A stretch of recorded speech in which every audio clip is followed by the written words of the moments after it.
Hello, and welcome to Chapter 2 of October Autumn, Daughter of the Dawn.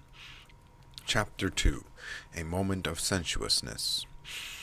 Toby watched the egg in her hands, waiting for the next crack to appear. It was 2 days after her birthday. She had noticed the cracks a day ago while she was dusting the house. The egg had simply appeared in her room one day not long ago, and Toby had been fascinated with it and brought it to her father. Her father had examined it and pronounced it infertile, and then proceeded to explain what the word meant. So Toby kept it simply because it was pretty, and because her father said that it might taste good for lack of anything else. But now it was hatching. What was inside? That was a mystery that Toby could not solve. With the egg being infertile, it wasn't supposed to hatch. There was just supposed to be tasty goop inside that, when cooked, would turn into even more tasty goop. That was what eggs were for, right? And yet here the egg was, hatching. Another crack appeared, and then another. The top popped off, and the most disgusting thing that Toby had ever seen slid out of the shell. And in one moment it jumped from her chest and burrowed through her neck and into her lungs. I misspelled neck there. It jumped from her chest and burrowed through her neck and into her lungs. She could feel it moving. There was no pain, no feeling other than the pressure which the little thing exerted on her breathing. She hadn't really gotten a good impression of the thing, and so she couldn't tell what it had looked like, but it had been more like a caterpillar than anything else.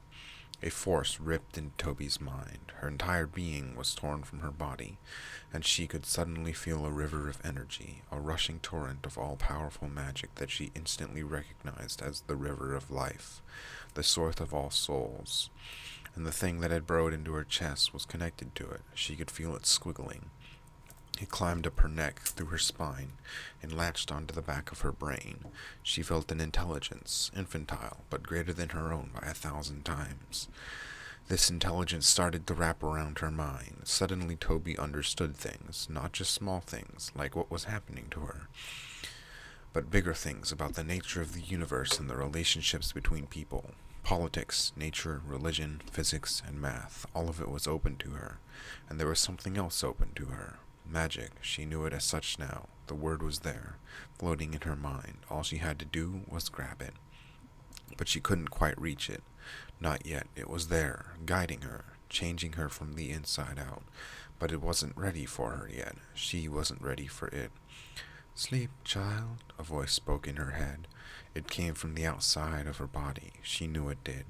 But she couldn't locate the source. Was it the creature that had invaded her?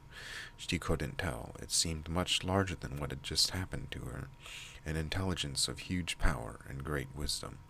Suddenly she could see, not with her eyes, but with her mind. The whole world lit up with bright colors, too many colors for her to understand at once, and she could hear the voices of 100 people as if they were speaking their innermost thoughts, and she could listen in and know what they were thinking. She heard her parents. They were the closest. "I hope Toby enjoys that dress. I really do. Because if she doesn't, I'm going to punish her. I spent everything on that." Her father.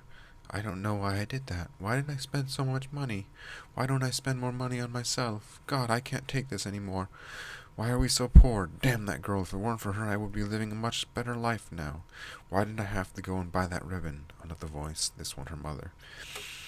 "I hope she loves me. She doesn't love me, does she? She has to hate me. I know she hates me.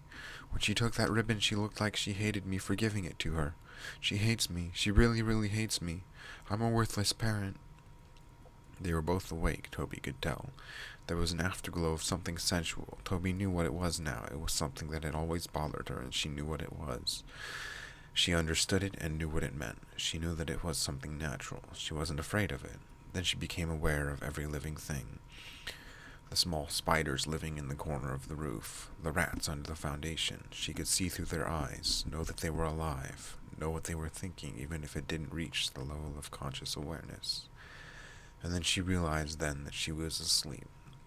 She was awake when she was asleep. Her body, her entire physical being, was currently unconscious and breathing with the regular rhythm that was bestowed upon those who lived in the world of dreams. She had slept. Now she saw everything. She still found the creature that had invaded her to be disgusting, but she no longer had a reaction to it that made her shudder.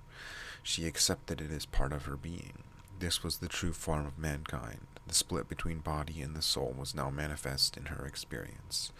Under the moonlit stars, she felt her body growing stronger. Her muscles rippled with pent-up energy as the beast that had invaded her as the beast that had invaded her wove its web into her network of nerves. Her breathing became deeper, her eyes became sharper. She suddenly smelled everything like it was right in front of her nose. The whole world sounded like a symphony of cacophonous objects, the breathing of the people in the next house over, the flapping wings of the birds flying in the sky, and everything in between.